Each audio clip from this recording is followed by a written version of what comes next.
saya lulus Tianti dari kelas 1 karyawan sore manajemen STIB Terbangsa. Di sini saya akan melakukan tugas mandiri observasi organisasi Karang Taruna di desa saya. Di sini saya bersama salah satu anggota Karang Taruna, yaitu Mas Galip. Perkenalkan Mas Galip. Terima kasih atas kesempatannya. Perkenalkan, saya Galip Purnomo Aji, salah satu anggota Karang Taruna Sakabwana Desa Waluyo. Pada kesempatan kali ini, saya menggantikan posisi Mas Syarif yang kebetulan sebagai ketua sedang berhalangan. Jadi di sini saya menggantikan untuk kegiatan wawancara. Baik Mas, boleh diceritakan dulu tentang profil organisasi Karang Taruna Desa Waluyo? Oke. Untuk Karang Taruna Desa Waluyo sendiri punya namanya Sakabwana. Untuk Sakabwana sendiri sebenarnya berdiri sekitar tahun 70 atau 80-an. Tepatnya saya tidak tahu, mohon maaf, karena belum ada data book sendiri. Nah, kemudian untuk pada masa jabatan ini tahun 2019 sampai 2024 diketuai oleh Mas Syarif Hidayatullah. Gitu. Di dalam Karang Taruna, apa tujuan membentuk? Untuk tujuan sendiri, sebenarnya kalau organisasi itu lebih sebagai wadah sebagai kita sebagai remaja untuk mengembangkan bakat minat ataupun untuk sebagai pemberdayaan dari teman-teman remaja.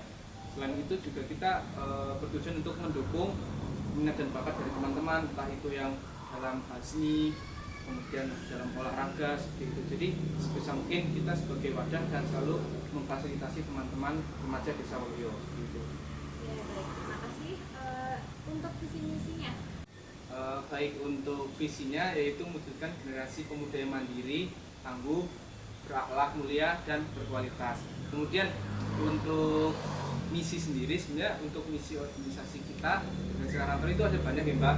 Tapi karena keterbatasan saya dalam menghafal beberapa saja. Yang pertama itu untuk membangun dan meningkatkan ekonomi produktif, ya, karena sebisa mungkin kita berada di desa meningkatkan ekonomi produktif. Kemudian misi selanjutnya meningkatkan kepedulian lingkungan sosial masyarakat, kepedulian lingkungan karena kita tinggal di pesisir ya Mbak. Kita kan di desa Waluyo pesisir. Enggak pelosok banget ya, tapi yang penting itu kepedulian lingkungan kita untuk tetap menjaga lingkungan. Kemudian menjaga nilai-nilai seni budaya yang ada di desa itu kan, karena kan sebisa mungkin nilai budaya itu juga aset penting dalam kehidupan berbangsa dan bernegara.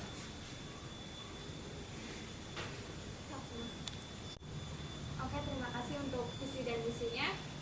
Lalu untuk struktur organisasinya bagaimana ya Mas? Bisa dijelaskan? Oke, untuk struktur organisasi, alhamdulillah pada saat real kemarin di tahun 2019, tepatnya bulan Desember ya, kita telah sepakat memilih Mas Syarif Hidayatul sebagai ketua. Kemudian kita juga sudah ada wakil, sekretaris dan bendahara. Kemudian kita juga ada koordinator wilayah. Korwil itu karena di Desa Waluyo sendiri punya 3 dusun, yaitu dusun Pelem, dusun Tengah, dan Dadap. Jadi kita ada Korwil 1, 2, 3. Kemudian selain itu juga kita ada koordinator bidang olahragaan, bidang agama, dan bidang pemberdayaan masyarakat seperti itu. Baik, seperti itu untuk struktur organisasinya ya teman-teman. Lalu untuk kegiatan di tahun ini? Alhamdulillah ya Mbak, untuk kegiatan di tahun ini walaupun dengan banyak keterbatasan, termasuk salah satu adalah musibah COVID yang ada, sedikit kegiatan yang bisa kami lakukan itu kegiatan perayaan hari ulang tahun NKRI pada tanggal 17 kemarin. Kita ada beberapa kegiatan seperti sepeda santai, kegiatan door prize, lomba tumpeng, berkolaborasi dengan Ibu PKK tentunya. Kemudian kita juga ada pembenahan sarana prasarana, kegiatan bola voli, kemudian ada juga lomba voli juga untuk desa-desa sekitar menambah keakraban. Kemudian ada juga peran aktif dalam kegiatan pengembangan skill, yaitu ada kegiatan pelatihan perbengkelan untuk teman-teman remaja. kemudian juga sudah ada peran aktif dengan desa, salah satunya PKTD Mbak, itu padat karya tunai desa.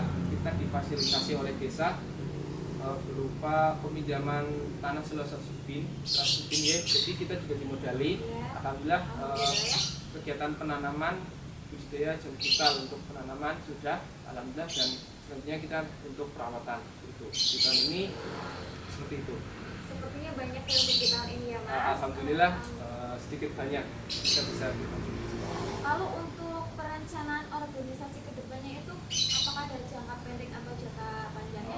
Untuk perencanaan kegiatan gitu Pak, sebenarnya kita juga sebisa mungkin punya kegiatan rutin ya. Jadi di setiap tahun kita mengagendakan untuk takbir keliling dan perayaan 17 Agustusan ya. Sebisa mungkin kita itu juga jadi rutin.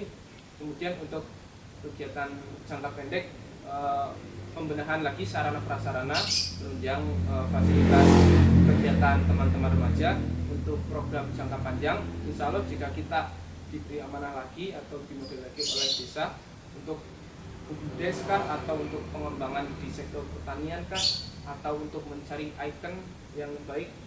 Jadi seumpama di kecamatan lain ada ikon berupa buah gitu, atau mungkin di Alian ada ikon pemandian gitu kan, Ya, kita juga ada sampai ambal gitu kan. Nah mungkin kalau kita diberi kesempatan untuk mencari suatu ikon, kita bisa, itu kan rencana jangka panjang gitu. Selain itu juga hal-hal seperti regenerasi juga nggak kalah penting. Jadi regenerasi untuk teman-teman mungkin yang masih SMA, kita bisa ajak untuk mulai aktif di karantina. Ada tambahan dari saya, mau bertanya tentang CSR. Apa tahu CSR Mbak? Apa itu Mbak CSR? Baik, untuk CSR yaitu konsep perusahaan atau organisasi untuk memberikan kontribusi secara sukarela demi terwujudnya masyarakat dan lingkungan yang baik. Seperti kegiatan sukarela untuk membantu gitu loh Mas. Dari Karang Taruna itu membantu masyarakat seperti apa? Oke. Terima kasih Mbak Lulu atas pertanyaannya. Sebenarnya untuk kontribusi secara sukarela nggih, karena kita kebanyakan orang tua kita juga sebagai petani, mungkin kontribusi kita juga di bidang pertanian, seperti seumpamanya contoh itu pembenahan irigasi mungkin itu kan program desa ya, tapi sebisa mungkin dari teman-teman karena juga Karang Taruna terlibat aktif dalam pembenahan irigasi. Kemudian pembenahan jalan, kan kebanyakan jalan-jalan menuju sawah itu kan masih jelek atau kurang bagus gitu, jadi untuk dilewati surat lambat juga masih susah.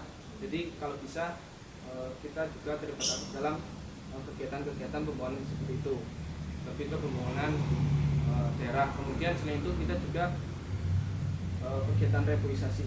Sebenarnya reboisasi itu memang belum terlihat dampaknya sekarang, tapi itu kan untuk ke depan, untuk 5-10 tahun lagi itu juga insya Allah akan membantu.